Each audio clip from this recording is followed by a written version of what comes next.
మెంతి కూర కొర్రల pulao. Okay, so pulao చేయబోతున్నాం అనమాట. అండ్ అందరికీ కూడా పులావ్స్ అంటే చాలా ఇష్టపడుతుంటారు. సో మనలో అందరికీ బిర్యానీస్ అనేవి చీట్ డేస్లో కూడా తినేస్తూ ఉంటాము. సో పులావ్ అయితే చాలా ఎక్సైటింగ్గా ఉంది. మరి దానికి కావాల్సిన పదార్థాలు తెచ్చేస్తావా? ఓకే, ఇంగ్రీడియంట్స్ తెచ్చేస్తాను. అలాగే. ఓకే అమూల్య, ఇంగ్రీడియంట్స్ తెచ్చేసాను. ఓకే, సో మెంతుకూర, బఠానీలు, అలాగే క్యారెట్, ఇంకా మనకి కొర్రలు. ఓకే, కొర్రలు నానబెట్టి దాన్ని మనం ఆల్రెడీ బాయిల్ కూడా చేసేసాం. సో ఆల్రెడీ కుక్ చేసి మనం ఇక్కడ యూస్ చేస్తున్నాం. ఓకే, మరి స్టార్ట్ చేద్దామా? స్టార్ట్ చేసేద్దాం. ముందుగా స్టవ్ ఆన్ చేసేయండి. అలాగే.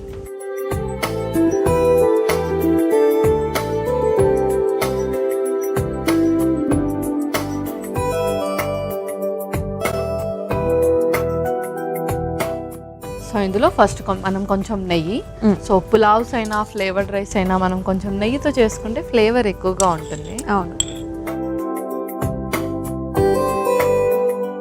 అండ్ పిల్లలకి నెయ్యితో రిస్ట్రిక్షన్ ఏ ఉండదు, బట్ ఎవరైతే కొంచెం డయాబెటీస్ వల్ల వెయిట్ గెయిన్ అవుతారో వాళ్ళకి ఎక్కువగా ఇవ్వకూడదు. ఓకే, కానీ తక్కువ మోతాదులో లైక్ ఇప్పుడు ఇలా 1 to 2 teaspoons ఏదైతే యాడ్ చేస్తున్నామో అది ఓకే. కంప్లీట్గా రిస్ట్రిక్ట్ చేయాల్సిన అవసరం లేదు. అండ్ కొంతమంది పల్లవి మరి చిన్నపిల్లలకి మరి 4 to 5 spoons ఆఫ్ నెయ్యి కూడా వేస్తారు. అవును, అది కరెక్టేనా? కరెక్టే. ఎందుకంటే మనకు నెయ్యిలో మంచి ఫ్యాట్స్ కూడా ఎక్కువగా ఉంటాయి కాబట్టి నెయ్యి అందరూ అన్ని ఏజ్ గ్రూప్స్ వాళ్ళు తీసుకోవచ్చు, ఏమీ అవ్వదు. బట్ ఏదైనా సరే మనం క్వాంటిటీ మెయింటైన్ చేస్తూ ఉండాలి. ఓకే, ఇంకొక స్పూన్. నెక్స్ట్ హోల్ స్పైసెస్ కూడా వేస్తున్నాము. ఓకే,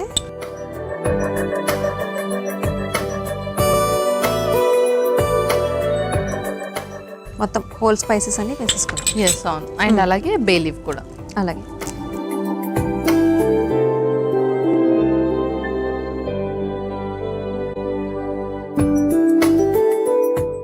ఇందులోనే మనం జీలకర్ర కూడా యాడ్ చేస్తాం. అలాగే.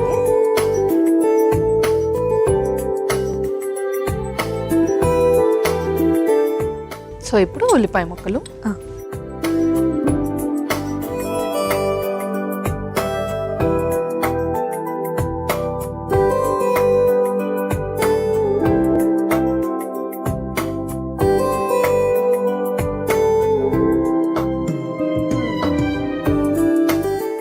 అందులోనే కొంచెం అల్లం వెల్లుల్లి పేస్ట్ కూడా యాడ్ చేద్దాం.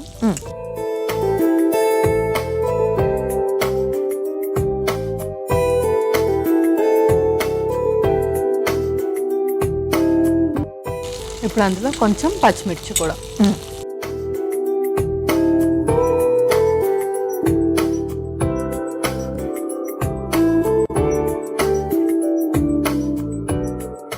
సో డయాబెటీస్ అనగానే పల్లవి సో చాలా అనుమానాలు ఉంటూ ఉంటాయి.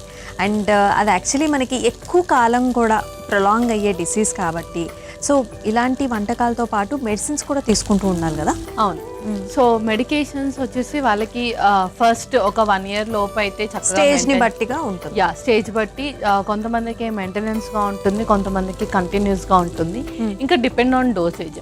బట్ మనం డైట్ మాత్రం ఖచ్చితంగా రెగ్యులర్గా ఎవ్రీడే ఫాలో అయినట్టు మనం అలవాటు చేసుకుంటే గనక మనం చాలా మటుకు తగ్గించవచ్చు. అంటే వాటి వల్ల మనకు చాలా సైడ్ ఎఫెక్ట్స్ వస్తాయి డయాబెటిక్ వల్ల. సో అవన్నీ కూడా మనము దాన్ని తగ్గించవచ్చు. అట్లీస్ట్ రెగ్యులేషన్లో పెట్టుకోవచ్చు. రెగ్యులేషన్లో పెట్టుకోవచ్చు. లైక్ కొలెస్ట్రాల్ ఎక్కువగా పెరగడం, వెయిట్ గెయిన్ అవ్వడం. ఎందుకంటే వాళ్ళకి ఒక్కసారి షుగర్స్ ఎక్కువగా ఫ్లక్చువేట్ అయ్యాయంటే డోసేజ్ చేంజ్ చేసినప్పుడు కూడా వెయిట్ గెయిన్ అనేది ఈజీగా అవుతారు. అండ్ సో అది తగ్గించవచ్చు మనము మెయిన్గా. అండ్ అలాగే కార్డియో డిసీజెస్ని తగ్గించవచ్చు. అండ్ అలాగే ఎక్కువగా మనకు యాంటీబయోటిక్స్, స్టిరాయిడ్స్ ఇస్తే కూడా మనకు కిడ్నీ మీద ఎఫెక్ట్ కూడా పడుతుంది కాబట్టి మనం అది కూడా తగ్గించవచ్చు. సో ఏదైనా సరే వన్స్ మనకు వచ్చింది అంటే దాంతో వచ్చే సైడ్ ఎఫెక్ట్స్ని మ్యాక్సిమం తగ్గించాలి అంటే డైట్ చాలా హెల్ప్ చేస్తుంది, ముఖ్యంగా డయాబెటీస్ వాళ్ళకి. ఓకే, ఇప్పుడు మనం వెజ్జీస్ అన్నీ కూడా యాడ్ చేసేద్దాం. ఫస్ట్ కొంచెం క్యారెట్,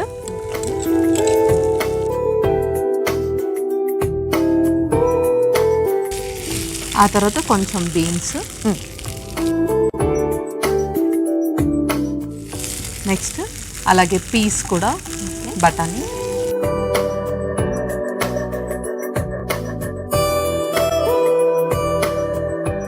ఇప్పుడు స్పైసెస్ కూడా యాడ్ చేసేద్దాం. ఒక స్పూన్,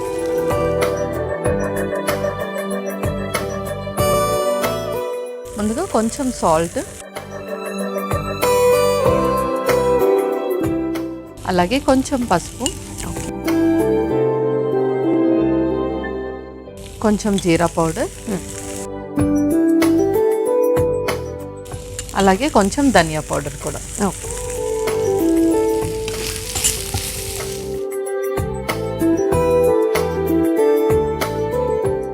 ఇందులోనే మనం మెంతి ఆకు కూడా వేసేస్తున్నాం. సో ఇందులో మనకు ఫైబర్ ఎక్కువగా ఉంటుంది కాబట్టి ఇది ఎక్కువగా మనం ప్రిఫర్ చేస్తూ ఉండాలి.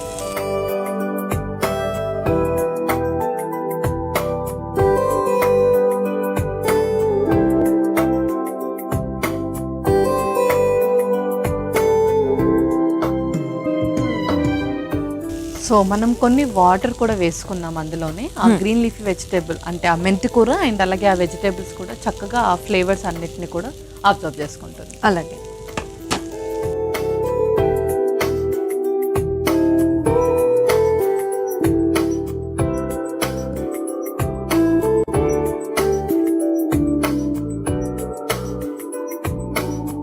పల్లవి మూత పెట్టుకుందామా? ఇందులో మనం కొంచెం పుదీనా కూడా వేసుకుందాము. ఓకే. సో అంతలోపు ఈ ఫ్లేవర్స్ కూడా చక్కగా మనకు ఉంటుంది.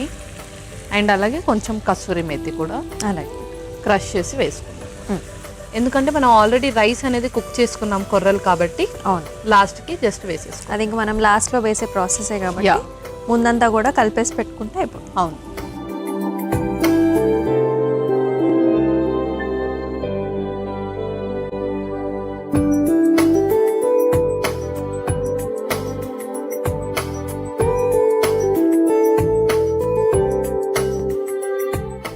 పల్లవి పుదీనా వేసిన వెంటనే ఆ ఫ్లేవర్ కూడా చాలా ఎన్హాన్స్ అయింది.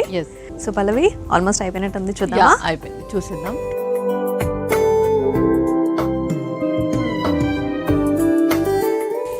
సో మెంతికూర అంతా ఉడికిపోయింది. ఇప్పుడు మనం అందులో ఆల్రెడీ బాయిల్ చేసిన కొర్రలు కూడా ఇంక్లూడ్ చేసేద్దాం. అలాగే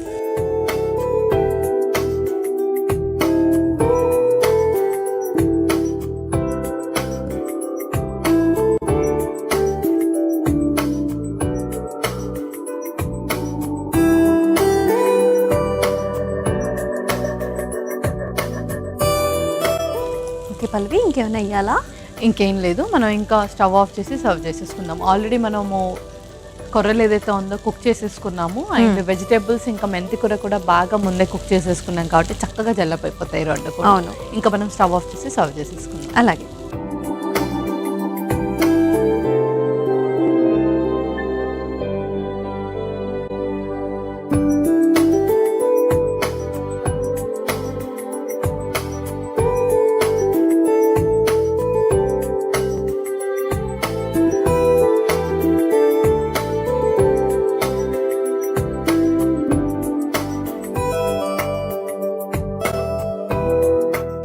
ఇందులోనే గార్నిషింగ్కి కొంచెం కొత్తిమీర. రెడీ అయిపోయినట్టేనా పల్లవి? యాముల్య మెంతి కూర కొర్రల పులావ్ రెడీ అయిపోయింది. ఓకే, మెంతికూర కొర్రల పలావ్ అయితే రెడీ అయిపోయిందండి. మరి దీనికి కావాల్సిన పదార్థాలు అలాగే తయారీ విధానం మరొకసారి చూసేయండి. మెంతికూర కొర్రల పలావ్కి కావాల్సిన పదార్థాలు: నెయ్యి 2 టీ స్పూన్లు, మసాలా దినుసులు కొద్దిగా, బిర్యానీ ఆకు 2, ఉల్లిపాయ ముక్కలు 1 కప్పు, అల్లం వెల్లుల్లి పేస్ట్ 2 టీ స్పూన్లు, పచ్చిమిర్చి 2, క్యారెట్ ముక్కలు 1 కప్పు, బీన్స్ 1 కప్పు, పచ్చి బఠానీలు 1 కప్పు, ఉప్పు కొద్దిగా, పసుపు 1 టీ స్పూన్, జీలకర్ర పొడి 1 టీ స్పూన్, ధనియాల పొడి 1 టీ స్పూన్, మెంతుకూర 1 కప్పు, పుదీనా కొద్దిగా, కసూరి మేతి 1 టీ స్పూన్, ఉడికించుకున్న కొర్రలు 1 కప్పు, కొత్తిమీర కొద్దిగా. మెంతికూర కొర్రల పలావ్ తయారు చేసుకునే విధానం: ముందుగా స్టవ్ ఆన్ చేసి పాన్లో నెయ్యి వేసి కరిగిన తర్వాత అందులో మసాలా దినుసులు, బిర్యానీ ఆకు, జీలకర్ర, ఉల్లిపాయ ముక్కలు, అల్లం వెల్లుల్లి పేస్ట్ వేసి వేగాక అందులో పచ్చిమిర్చి, క్యారెట్ ముక్కలు, బీన్స్, పచ్చి బఠానీలు, ఉప్పు, పసుపు, జీలకర్ర పొడి, ధనియాల పొడి, మెంతికూర వేసి కాస్త నీళ్లు, పుదీనా, కసూరి మేతి వేసి కలిపి మగ్గించుకోవాలి. తర్వాత అందులో ఉడికించుకున్న కొర్రల అన్నం వేసి కలిపి సర్వింగ్ బౌల్లోకి తీసుకుని పైనుంచి కొత్తిమీర వేసి సర్వ్ చేసుకుంటే మెంతికూర కొర్రల పలావ్ రెడీ.